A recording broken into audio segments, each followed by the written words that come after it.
और अंग्रेजी भाषा को लेकर के भारतीय ये जनमानस पे एक एक अजीब प्रकार का रेस्पेक्ट का भाव,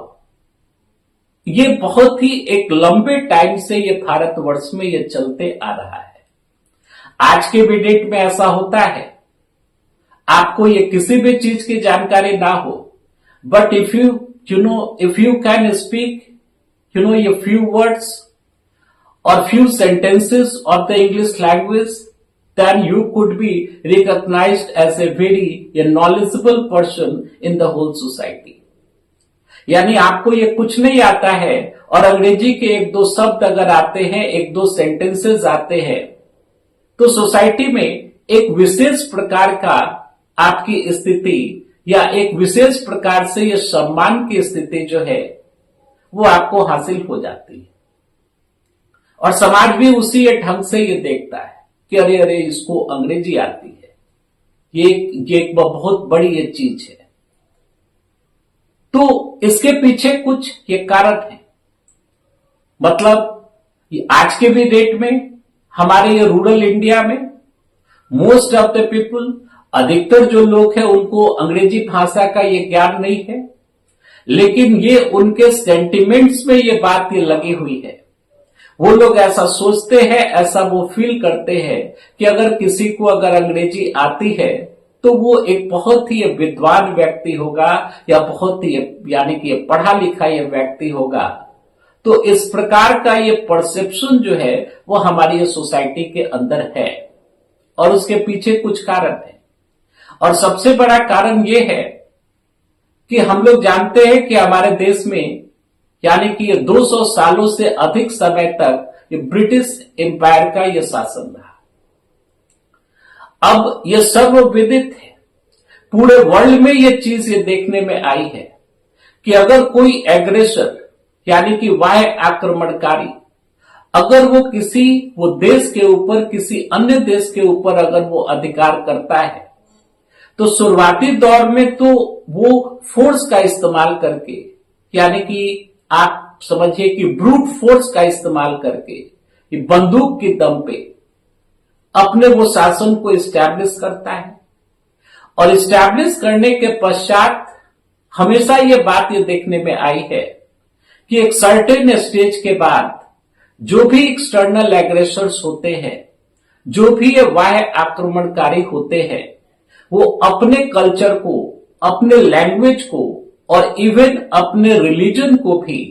एक हेजिमोनियल इंटेंशन के साथ यानी कि एक वर्चस्व आपको यानी वर्चस्ववादी इंटेंशन के साथ स्थानीय लोगों के ऊपर उसको लादना शुरू कर देते हैं।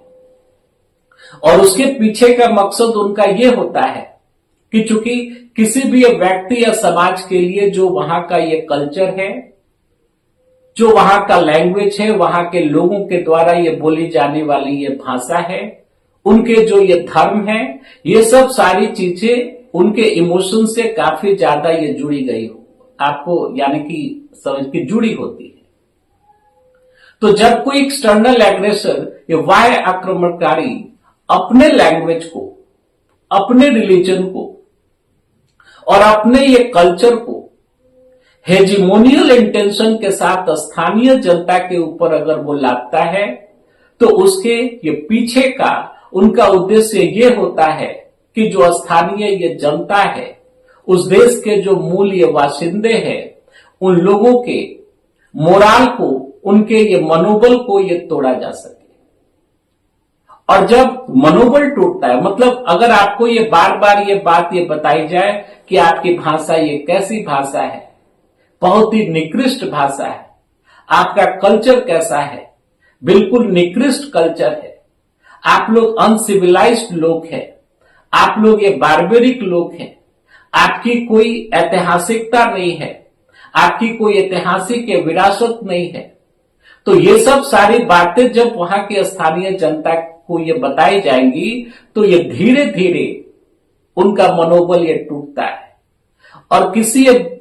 आपको मनोबल ये टूटे हुए ये लोगों के ऊपर ये शासन करना बहुत ही आसान हो जाता है और एक लंबे टाइम तक वो शासन ये किया जा सकता है। और अंग्रेजों ने विशुद्ध रूप से यही नीति अपनाई थी ये भारतवर्ष में, और इसी नीति के तहत मतलब अपने अपने ये शासन को कंसोलिडेट करने के लिए, उसको मजबूती प्रदान करने के लिए, एक लंबे टाइम तक ये भारतवर्ष के ऊपर ये शासन को यानी कि बनाए रखने के लिए उन्होंने भारतवर्ष में जो वेस्टर्न कल्चर है और जो इंग्लिश ये लैंग्वेज है, इस इंग्लिश लैंग्वेज को इस प्रकार से हमारे समाज में हमारे लोगों के यानी कि दिल और दिमाग में इस प्रकार से उन लोगों ने इसको इंटर कराया कि अंग्रेजी भाषा कोई बहुत ही महान भाषा है। और अंग्रेजी भाषा जो है अगर आपको आती है तो आप एक विशिष्ट व्यक्ति हैं और आप एक प्रिविलेज से युक्त और नॉलेज से युक्त ये व्यक्ति है। तो ये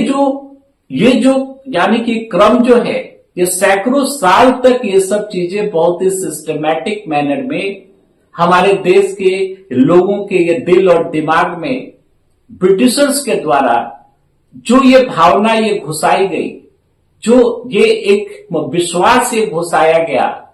या इसको इंस्टिल किया गया हमारे ये देश के अंदर, जिसका कि ये प्रभाव आज भी हमारे देश के अंदर हमारे इस समाज में मौजूद है कि अंग्रेजी भाषा को लेकर के एक अजीब प्रकार का, जिसको कि एक्सप्लेन नहीं किया जा सकता है, उस प्रकार का एक यानी कि सम्मान का भाव या अंग्रेजी भाषा को लेकर के कि एक बहुत ही विशिष्ट भाषा है, विशिष्ट लोगों की भाषा है, तो इस प्रकार का भाव जो है वो आज भी हमारे देश में मौजूद है और हमारे ये सोसाइटी के ये कॉन्शियसनेस में ये चीज ये बैठ गई है।